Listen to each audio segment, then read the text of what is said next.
Hello everyone, কেমন আছো তোমরা সবাই? আশা করছি সবাই খুব খুব ভালো আছো। সুজিত পিয়ালি ব্লগে তোমাদের অনেক অনেক স্বাগত, অনেক অনেক ভালোবাসা জানিয়ে আজকের ব্লগটা আমি শুরু করছি। সকালবেলায় উঠেই ব্রাশ হাতে নিয়ে চলে এসেছি হচ্ছে ছাদে। আর শুধু কিন্তু ব্রাশ হাতে নিয়ে না, স্নানটাও আমার কমপ্লিট হয়ে গেছে। স্নান সেরে নিয়েছি, কারণ বাসি কাজ সেরকম একটা কিছু ছিল না।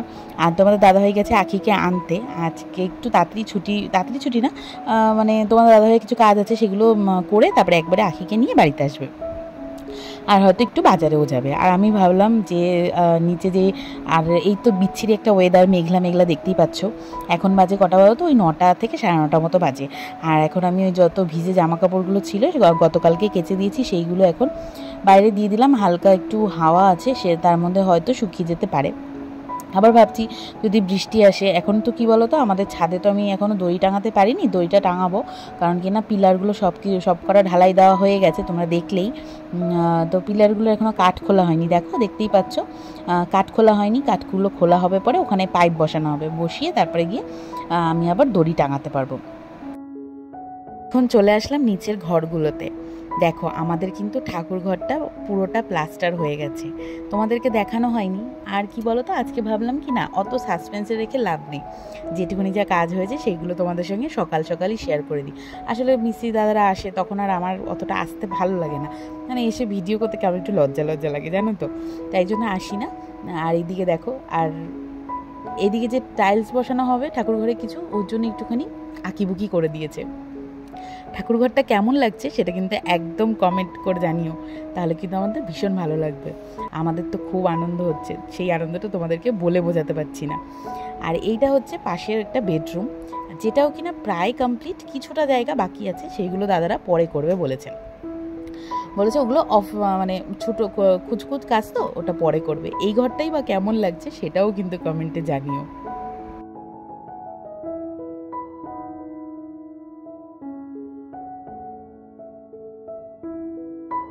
এটা হচ্ছে আমার কিচেন কাম ডাইনিং প্লেস। এখানের কিছু, মানে যেখানটা কিচেনের কাউন্টারটা হবে, ওখানে কিন্তু টাইলস বসানোর জন্য দেখো আঁকিবুকি করে দিয়েছে।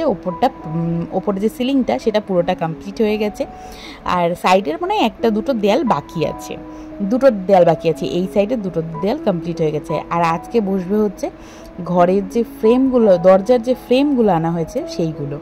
এখনও অবধি পাম্প চালানো হয়নি, পাম্প চালাবো।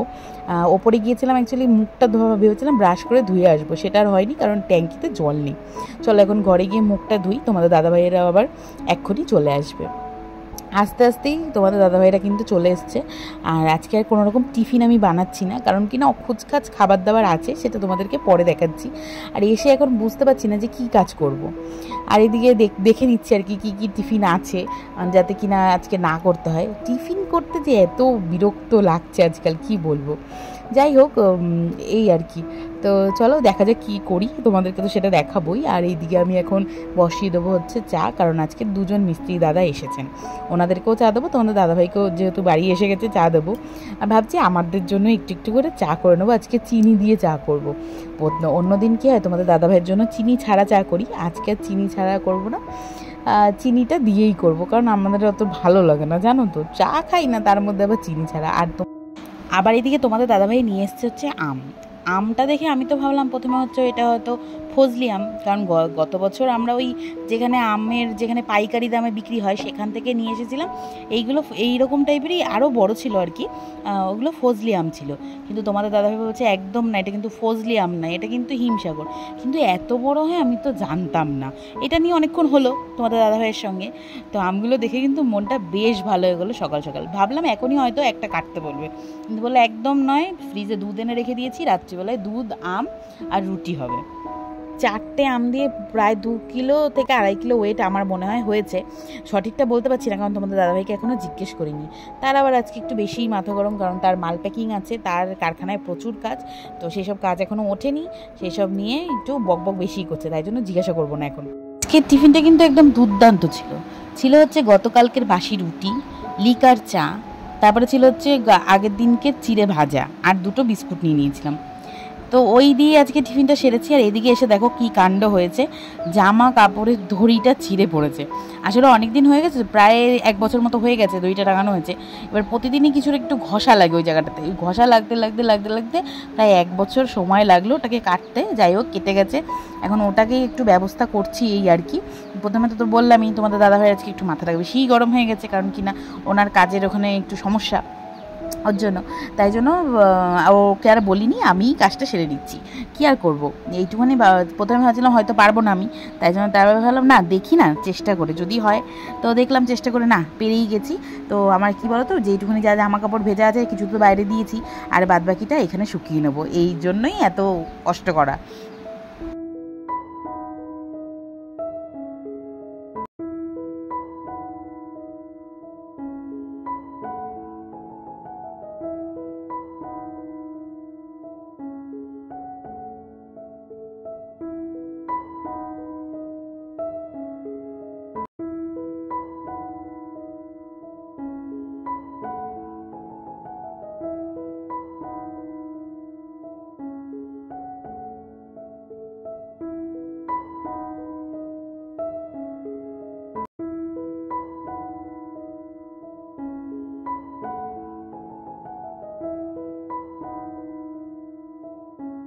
ভিজে জামা কাপড়ের তো হিললে হলো, এখন কিছু টুকটাক বাসন জমেছে সেগুলো এখন মেজে নেবো। এখানে তো ভাত বসিয়েছি, ভাতটা কিন্তু আমার হয়ে গেছে।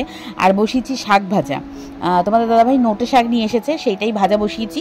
তো তোমাদের রান্নাবান্না আজকে শেয়ার করছি না, বান্নাটা একবারে খাওয়া দাওয়ার সময় দেখাবো যে কী কী রান্না করলাম। আজকে রান্না দেখাতে ভালো লাগছিল না এই জন্য। আর এদিকে গতকাল ওই বললাম রুটি ছিল, সেই সবগুলো তো খাওয়া হয়েছে টুকটাক টিফিন।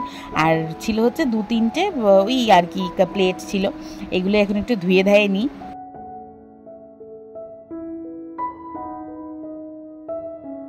ভিডিও করছি প্রায় 1 থেকে 1.5 বছর হতে চললো।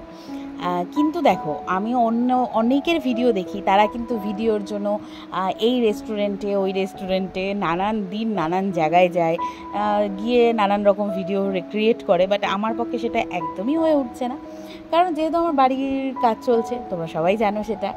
আর তারপরেও হচ্ছে আমাদের মতো মধ্যবিত্ত ফ্যামিলিতে আমার মনে হয় ভিডিও যেটা আমাদের লাইফস্টাইল সেটা দেখানোই ভালো, কারণ যেটুখানি যা আছে সেটাই নিয়েই আমার মনে হয় শান্ত থাকা ভালো। কারণ এক্সট্রা কিছু আমি দেখিয়ে ফেললাম 1 দিন 2 দিন 3 দিন, তারপরে আমি কি দেখাবো তোমাদেরকে।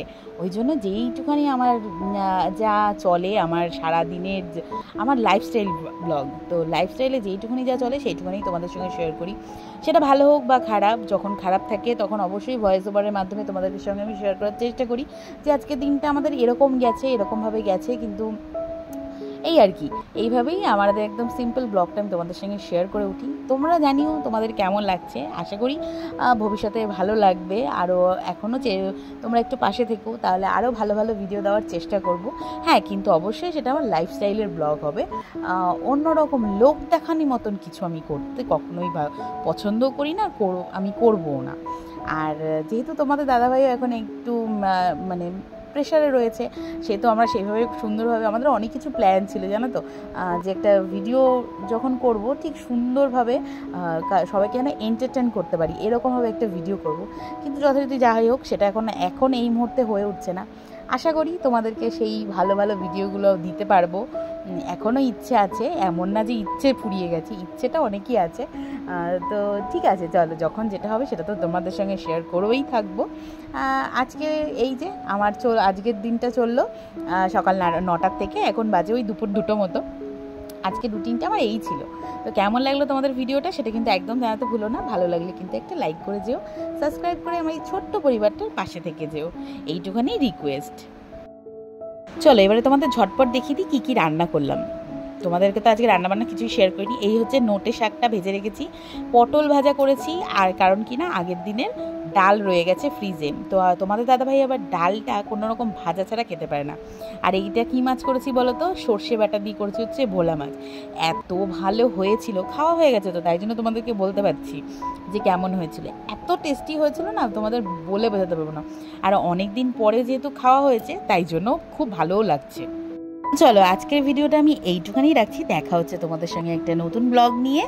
তো ততদিন তোমরা ভালো থেকো, সুস্থ থেকো, সকলকে ভালো রেখো, আর তার আগে অবশ্যই নিজেরা ভালো থাকবে। নিজেরা ভালো থাকলেই সকলকে ভালো রাখা যায়। চলো টাটা, বাই।